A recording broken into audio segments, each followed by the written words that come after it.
Hello and welcome to episode 2, season 2 of the Barbarian Law YouTube channel. My name is Kareem Eshkour and I'm the founder and managing partner of Barbarian Law. Today we're going to be talking about the world's biggest game, soccer. Why is soccer important? It's the most played sport in the world. The World Cup is one of the most watched events in the world, and it's the one sports that actually has a lot to gain in terms of commercialism, consumerism, and the NFL makes more money than the top five soccer leagues combined. So I wanted to talk about a little bit about this, but I also want to talk about my journey as a soccer referee. I started refereeing soccer in 2008. I started by refereeing 5-year-olds. I did linesman. Actually, you're not supposed to call it linesman, it's assistant referee. I did women, I did men, I did boys, I did girls. I've learned a lot from refereeing. As a referee, you're a judge, and all the players are lawyers, and they're all trying to convince you that they're right. So you have a laboratory to actually examine your knowledge of the game and your application of the game and test to see whether you're identifying the issues correctly, whether your knowledge of calls is correct, whether your judgment is correct in terms of giving cards out of bounds, using your assistant referee's judgment, making sure that you use their expertise in addition to your own, and also not letting the players influence your decision making. So I want to talk about that, but first we're going to be going through some FIFA videos and some of my favorite goals, and instead of looking at my face, you can watch those goals while we further discuss the beautiful game. So as a referee, the first thing you do when you arrive to the field is make sure you arrive at least 30 minutes before the game starts. I arrive 15 minutes before the game starts because I have a lot of experience and I know what I'm doing. So the first thing I do is I park my car and I get my soccer bag full of my equipment and I walk to the soccer field. At that point, I put it in the middle of the field and then I go and instruct my linesman, who should be there before me, to get the money from both team captains and ask the home team for a game ball. At that point, 5 minutes before the game, I will call over the team captains and give them a team talk along with my assistant referees and explain to them my expectations for the game. I will usually tell them to play the whistle, to play the ball, not the man, and to respect the officials at all times. This will ensure that we are all on the same page in terms of having a safe and respectable environment to play a soccer game. And my job is to enforce the laws of the game. So I'll make sure that the ball is pumped. I'll check the players' equipment to ensure they're all wearing socks that cover their shin pads before the game. I will start the time exactly at 9 o'clock. Halftime will be at 9:45. If there's any injuries, I will add a minute or two in the first half. And then we will have a 5-minute halftime, set 45 minutes for the second half. Any injury time added on at the end. Briefly, here are the types of infractions that would draw you a yellow card. For example, unsporting behavior. For example, excessive celebrations, dissent, which is swearing, persistent infringement, which is continuing to foul repeatedly, delaying the restart of play, such as wasting time, failure to respect the required distance. On a free kick, you have to be a certain amount of distance away. A corner kicks, throw-ins also. Entering and leaving the field without the referee's permission, and leaving the field of play without the referee's permission. So those are all yellow card offenses. Red card offenses would include serious foul play, including excessive force or brutality, violent conduct, spitting, automatic red card, denying an obvious goal-scoring opportunity by handling the ball or committing a foul, using offensive, insulting, or abusive language or gestures, or receiving a second yellow in the same match. So those are ways that you can get a red card offense. Once you know how to ref a game, then it's just about applying the rules.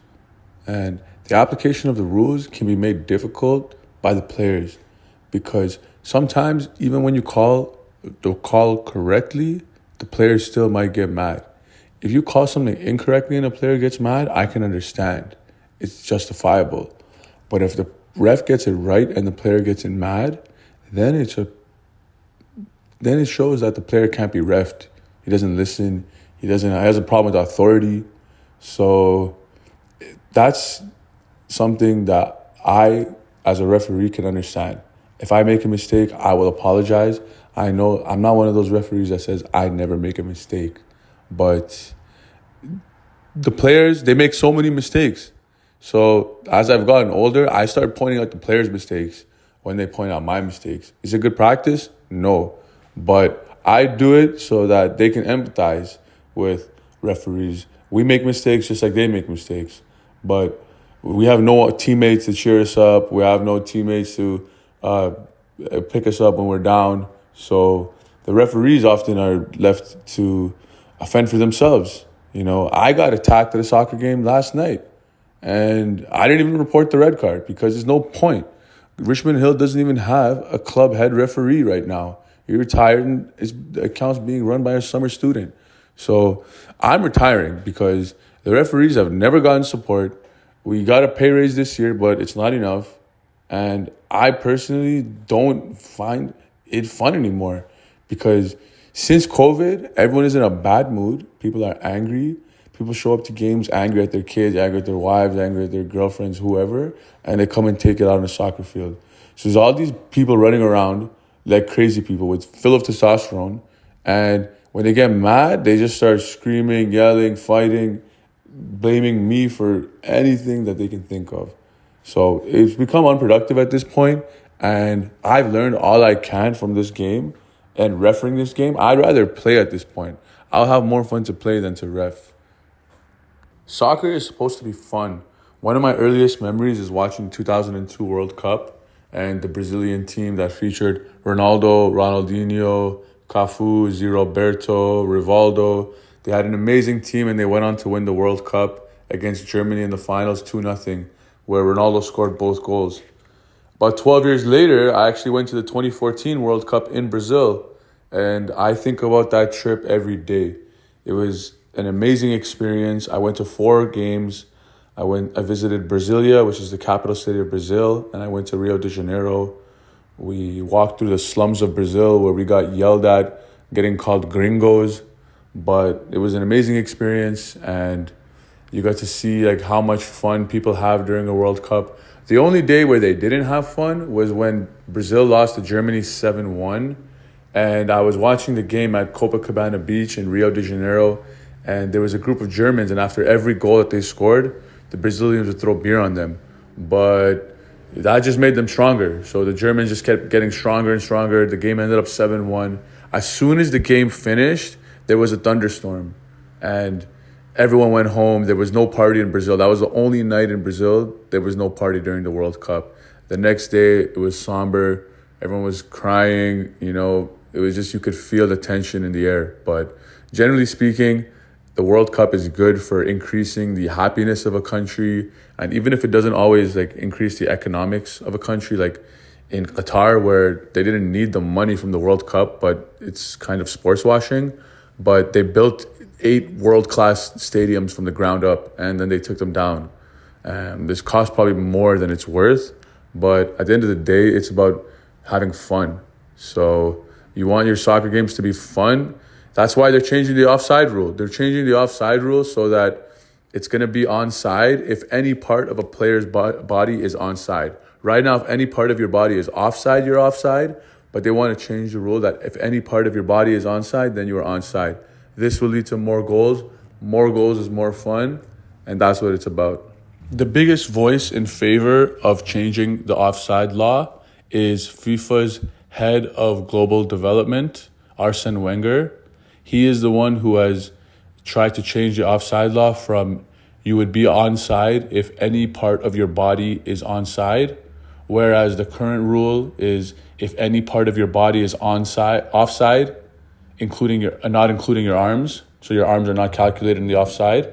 But some people disagree. For example, Jose Mourinho, he says if you change the offside rule, I will quit from soccer, right? So there is a new way of thinking about the game, but there's also a traditional way of thinking of the game, whereas the rules are great as they are, and any rule change will be scrutinized heavily. So if there is a rule change in soccer, they happen very infrequently. But when they are adopted, sometimes they're adopted by only one country, only one continent, only one league. But overall, the point is you want all soccer to look the same. Doesn't matter in what league, in what country, in what city. So you would hope that everyone can agree about any changes that are made to soccer. However, sometimes it's FIFA's role and their vision of the future that they decide that they want to make a certain change. But sometimes something that the NBA does, it doesn't apply to all the lower leagues. For example, in the NBA, there's defensive 3 seconds in the key that doesn't exist in any other league outside of the NBA. And there are other rules that are specific to specific leagues. So I think we should keep the offside law as it is. However, Arsene Wenger is a good idea and keep coming up with those great ideas. Another memory that's related to soccer that I will never forget is when I was living in Coventry, which is just outside of Birmingham in England. Birmingham has two clubs, Aston Villa and Birmingham City FC. Birmingham City FC, I think now they're in the third division. They were managed by Wayne Rooney, but he was fired midway through the season. So the big club in the city is really Aston Villa.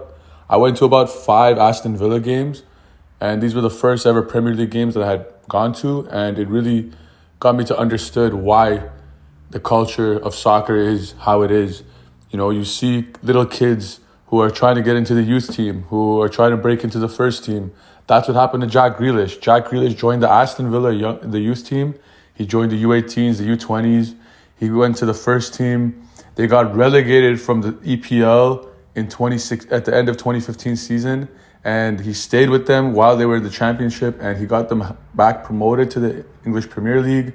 And Manchester City ended up buying him for 117 million euros. So Aston Villa takes 117 million euros and they reinvested in the club. Now they have so many good players. Now they finished fourth. They finished fourth above Manchester United, above Chelsea, above Tottenham, and they're going to be playing in the Champions League. So this is what it's all about. A team that was in the championship in 2019 is now playing Champions League soccer in 2024 and 2025. That's what it's about. That's why the relegation system, that's why the FA Cup is so amazing. The FA Cup, where you have 4 tiers of English division soccer playing against each other and anyone can win. Coventry City, where I was living, they should have beat Manchester United in the final. It was rigged because Coventry City scored a goal that on VAR was considered offside, but there's no VAR in the league that Coventry plays in. It's literally not in their rules. So imagine you celebrate a goal like you won a game, and then the video assistant referee now cancels it. That's why I hate VAR. VAR has ruined soccer. You can't enjoy a goal. You can't actually be vulnerable and put yourself to be happy because you know that at the discretion of a ghost official who's not on the field, he can just take away any goal. So I'm against VAR. I think the referee should handle the call on the field. They should be the judge, jury, executioner, whatever analogy you want to use. But taking power away from the referee and into an arbitrary arbiter will ultimately lead to probably more match fixing. And a lot of people say the World Cup was rigged. Look how Messi won the World Cup in 2022, okay? They got so many penalties, okay? A lot of the penalties were given on VAR, right? It's in Qatar, so in Qatar, they want to make it seem like it's the best. The best World Cup is the World Cup that Messi finally wins. So I'm not the only one who said this. Zlatan Ibrahimovic said it was rigged for Messi. So if Zlatan said it, you know it's true. But I think it's already written who will win. And you know who I mean. So I think Messi will lift the trophy. It's already written. People don't realize how much match fixing really goes on. And a lot of it is done by organized crime. You know, soccer is used as a way to launder money, like in terms of like gambling, in terms of if you have illicit funds and you want to launder them into clean funds, it's a good way to do that. I can give you the clearest example of match fixing. If you go look at the highlights of the 2006 World Cup, Brazil versus Ghana, the score ends 3-0 Brazil, which it seems standard, but you really have to look at the highlights of the game to understand what I'm talking about. At that time, Ghana had a pretty good team. Asamoah Gyan, Michael Essien, Suleiman Tari, and they had a very good team, but they knew they were going to lose to Brazil. So wouldn't you rather just take a payoff and ensure that you lose rather than, going home with potentially nothing. So if you look at the game, one of the fullbacks, he runs completely back to keep Ronaldo onside, and then he sprints up like he's trying to play an offside trap. But it's such a bad play that there's no other conclusion to come to than the match is fixed. I do believe there are some use cases for VAR. For example, goal line technology was first used at the 2014 World Cup. And it actually is helpful because it's a simple decision where the referee gets a notification on his watch that if the ball went in or if the ball went out. Because I'm pretty sure in the 2010 World Cup, Frank Lampard scored a banger from outside the box against Germany, and they didn't have the technology at that point to know that it went in. So yes, for a goal, to have goal line systems, that's a very easy application of the technology to use, okay? Another way would be for offside. Offside is a black and white decision. Realistically, the only person who is in a proper position to make the call is the assistant referee who's in line with the play. If you can have a camera that stays in line with the play, I would be impressed. And if we have that technology or there's enough cameras, then we can use VAR for offsides. But using it to call plays that were a minute or two before a goal and out of bounds, if a ball briefly went out of bounds, it needs to be handled on the field. So I think VAR slowly might ruin the fun of the game because you're not able to celebrate goals like you used to. If a ball goes in, it's a goal, right? You can look at the referee and he'll tell you that it's a goal. But now you have to wait for the all-seeing eye of VAR to approve it first. Since I mentioned The Fix by Declan Hill, which is a book about match fixing, I want to mention 5 more books that are some of my favorite soccer books that I've read. How They Stole the Game by David Yallop. That book, which was written in the 90s, predicts that Qatar is going to be awarded the World Cup. And actually, they didn't even suggest the World Cup. They thought the U20 World Cup might be awarded to Qatar. And that was like some huge groundbreaking investigative journalism. But instead of getting the U20 World Cup, they got the actual World Cup, even though Qatar was voted the worst place to hold a World Cup by any objective measure. This book predicts how the president of FIFA at the time, Sepp Blatter, who later was sentenced to jail, had a meeting with one of the princes of Qatar, and he expected that shortly after the World Cup would be awarded, or the Junior World Cup would be awarded to Qatar. So the next book is Soccernomics, which is the intersection of soccer and economics. One of my favorite chapters of the book was their discussion about penalty shots and how Frank Ribery would not know which direction he's going to kick his penalty. Because if he didn't know which way he was going to shoot, how would the goalie know? Smart. That's why Soccernomics is a great book. They just have a chapter on different things about how Iraq one day will be a great soccer nation, about how the US one day will win a World Cup, and they explain their rationale behind that. The next book I want to talk about is My Life in Red and White by Arsene Wenger. Arsene Wenger is obviously one of the best coaches in Premier League history. He revolutionized the style of play, not only for Arsenal, but among all teams throughout the world, where he emphasized passing and he had a central playmaker. And I think Wenger is probably my favorite coach after Mourinho.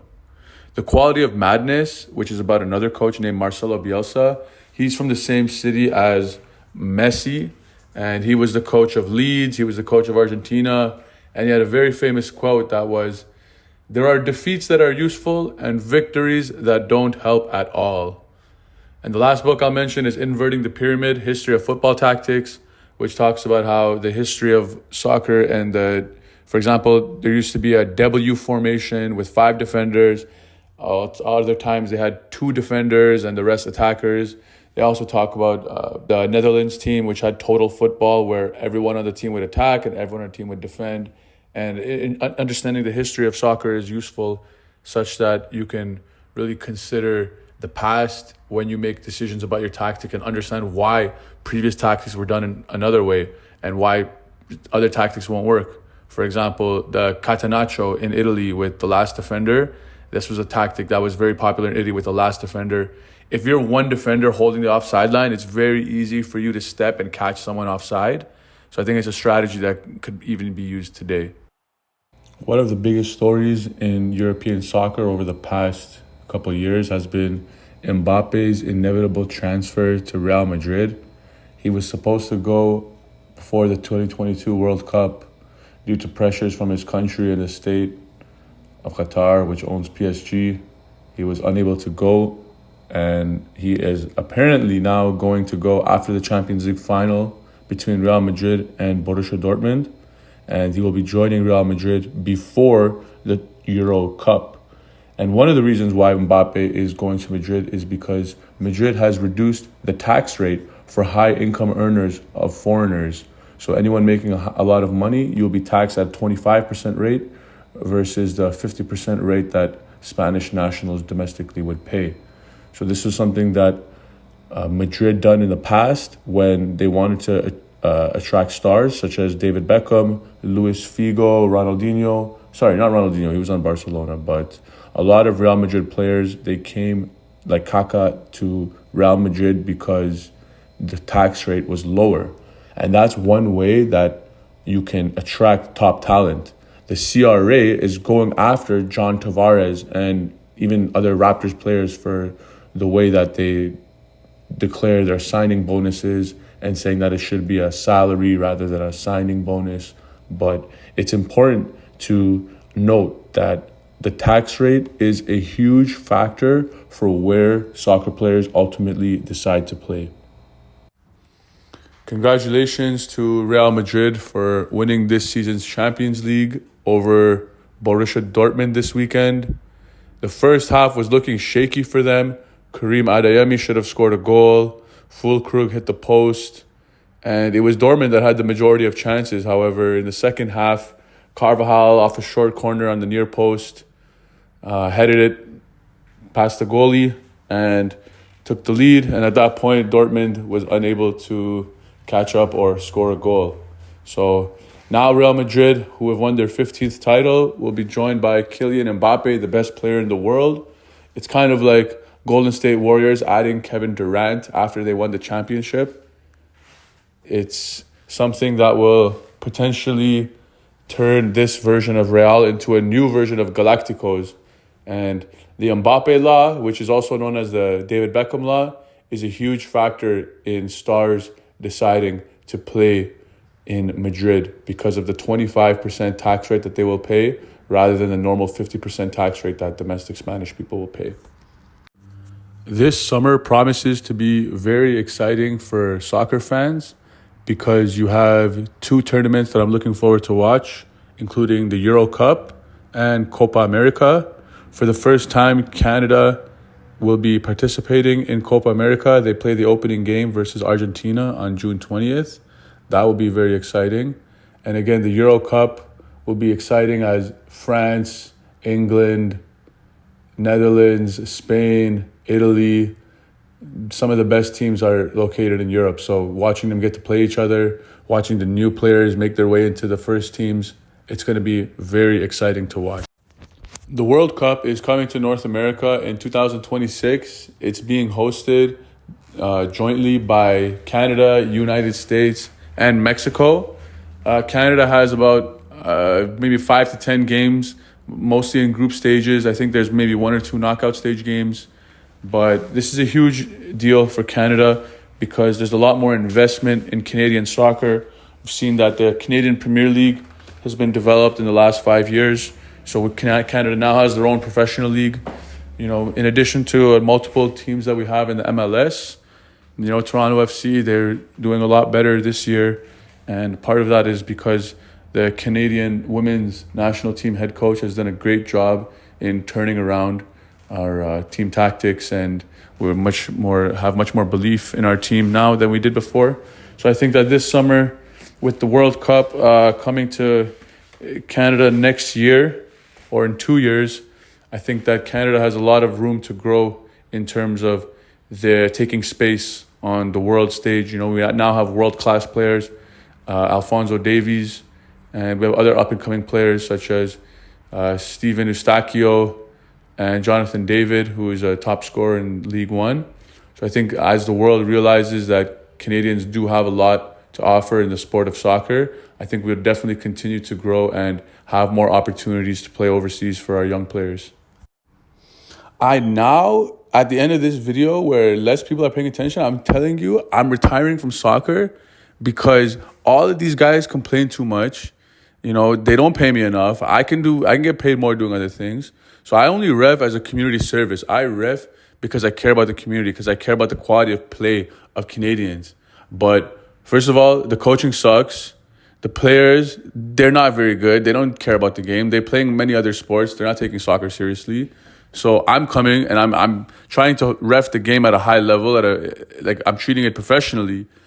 You know, I take this seriously. This is my job. But other people, they don't take it as seriously.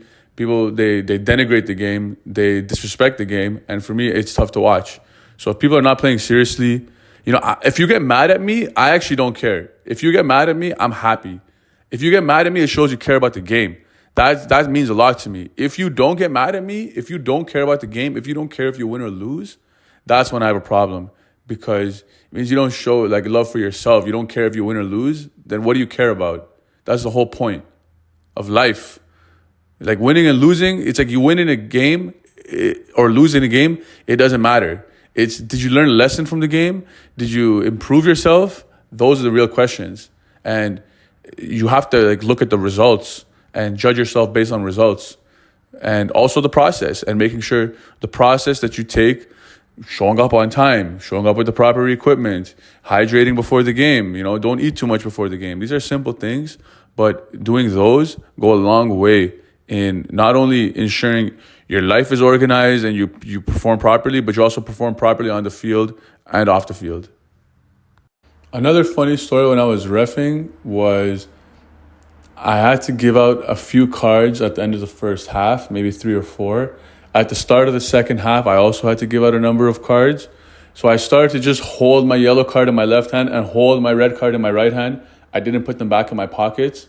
So when you're running around the field with your yellow card and your red card in your pocket, it's such a visual that people at that point, they see like what's the consequence of their actions, and they choose not to do it. And I actually found that very successful. So running around with your cards in your hand is not best practice. However, sometimes from a practical standpoint, you have to just do something that makes the players understand the consequences of their actions. Last summer, there was a game where I had crashed my car.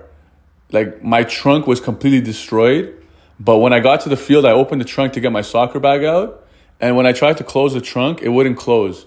So my trunk got destroyed. So that crash ended up costing me at least like more than $2,000. So I'm going to ref a game for like $70 cash, which doesn't mean shit to me. It's literally costing me so much money to come and ref these guys. Okay. And then these guys want to go cause problems for me. These guys want to argue with me. Like wrong day, wrong guy. These guys are arguing with me. I call a foul. And the guy's arguing with me, that's not a foul. I said, it's a foul. Go back, play defense. He's not playing defense. He's still complaining. And then after the ensuing free kick, the man he was defending scored a header. So I started screaming at the defender, that's what you get. Stop complaining. Close your mouth. Just play the game. So obviously in that scenario, like I'm the instigator. I was so mad that I crashed my car that I was causing problems with the game. So you have to understand that the ref is a human too. The ref is also going through things. People think that we're just there like as a robot. No, it's like you guys are going through things. The players going through things at home. So are the refs. So you have to be very understanding. And I think right now there's a shortage of refs because everyone's realizing that all you do is get shot on and no one respects you. No one appreciates you. You get a couple handshakes after the game, but it's not worth it because a couple people that just yell at you and swear at you, it ruins your mood. So you don't want to do it anymore, which is why I'm retiring. Done. Khalas. Finito. This is the end. My lonely friend, the end. I'll miss it, but at the same time, I won't miss it. I'm going to play soccer. I'm still involved in the game, still watching the game, still playing FIFA once in a while. And, you know, we can still have fun without reffing. But if you want to ref, let me know. I will give you some advice. So please contact me if you want to become a ref. I'll convince you not to do it. But if you still want to do it, I will give you some tips to make sure you can be as successful as possible. Thank you for listening, and I appreciate you. Hi everyone, thank you for those of you who have stuck by me this far in the video. There's still a lot of things that we didn't get a chance to discuss. It has come out this week that Manchester City is taking the Premier League to court and suing them for over $900 million. This is in relation to the 115 charges that the Premier League brought against Manchester City related to the overvaluation of sponsorships, which I referred to in my thesis back when I wrote it in 2019. These charges are finally coming to light. Manchester City has argued that they're a victim of discrimination in a 165-page legal document that they filed, and they believe that the rules are unlawful. The essence of the rules that they have been accused of breaking is that there are associated party transaction rules. This is because that the ownership group of Manchester City also owns other businesses and other airlines such as Etihad Airways or airlines, anything that could potentially sponsor Manchester City. So the Premier League wants to ensure that if the ownership group is also a related party to the sponsor, that the sponsorship is being evaluated at independently valued, and that means that you can't just say this $3 million fair market value sponsorship is worth $50 million, $100 million, which is how Manchester City can keep adding more funds and staying within FIFA Fair Play guidelines. However, if you ask me, owners should be able to spend as much money on their team as they want. Soccer shouldn't be something that people try to make money from. However, if you want to make money and if you want to actually improve the quality of soccer, I've been a huge proponent of the Super League. Right now you have the champions of the Premier League suing the Premier League. You know, you have Real Madrid and Barcelona, they already agreed to join the Super League. And meanwhile, Madrid wins the Champions League and they're still supporting a different type of format. You know, if you have 20 of the best teams in Europe that are playing against each other every week versus on Champions League where the games show once or twice a week on Tuesdays and Wednesdays in the middle of the afternoon, it's not really created in a way that's going to optimize the amount of money you can make from a league. If you look at the NBA, all the best athletes are in the same league. Right now in soccer, all the best players are dispersed over 5, 6, 7, 8 different soccer leagues. It used to just be Italian league, Spanish league, English league, German league, but now we have players playing in MLS like Messi. We have players in Saudi Arabia like Ronaldo. So overall, I think every single country is wanting to develop their national league. Iran has a national league. Canada now has a national league. And I think you want to improve the value of the players. So this is just something to talk about that's related to soccer and things that I care about. And everyone was against the Super League when it came out, but I think now we realize why it's important, because the league competitions are not interesting. The Champions League, there's maybe 1, 2, 3 good games. We need to get rid of the shitty teams in Champions League. Why do we have a team from Ukraine? Why do we have a team from Romania? Why do we have a team from Poland? Why do we have a team from Russia? Like, why don't we get 6 teams from England and have no relegation in the 20 teams, right? That's a big thing. People don't like to have relegation because if Manchester United is in the league, they're going to get relegated, right? So if Manchester United gets relegated, it's bad for business. The same way in the NBA, the shit teams are going to get relegated. Who would be? Detroit. Detroit can't be in the G League. It's like too big of a city. So at the end of the day, when I talk about match fixing, when I talk about money laundering, at the end of the day, the whole purpose is to increase the enterprise value for NBA, for soccer. So when I say there's match fixing, I mean it that the refs are calling calls in a way to make the game more entertaining. That's not a bad thing. The game should be about entertainment. It's a sport, but at the end of the day, it's the same as WWE. WWE is rigged, but you know that it's still going to be a fun time because they have a script, they planned it at least. You know, you're going to go there. If you enjoy that sport, you will watch it. But with soccer, you don't expect it to be fixed. So I think if we have more goals, the game will be more fun. If all the players play in the same league, the game will be more fun. And obviously, if the referees are treated with more respect, it's also going to be very helpful at the grassroots level. because right now, like I've seen videos in Turkey last year where a minister of parliament started punching and kicking a referee. So politics and sports will never go away, and I think that the soccer industry is a great way to break into politics, and it's a great barrier to start conversations with people from all different walks of life. I was going to wear my Arsenal jersey. When you wear your jersey, you get to start conversations with fans of rival clubs and people from different countries. And at the end of the day, soccer is supposed to bring us all together. And if we can make money at the same time from doing stuff we love, I think that's the most important thing. So thank you for listening. I really appreciate you, and I look forward to hearing you and hearing your comments and seeing you at the next episode of Barbarian Law. In conclusion, reffing causes neurodivergence. Thank you for listening to my TED Talk.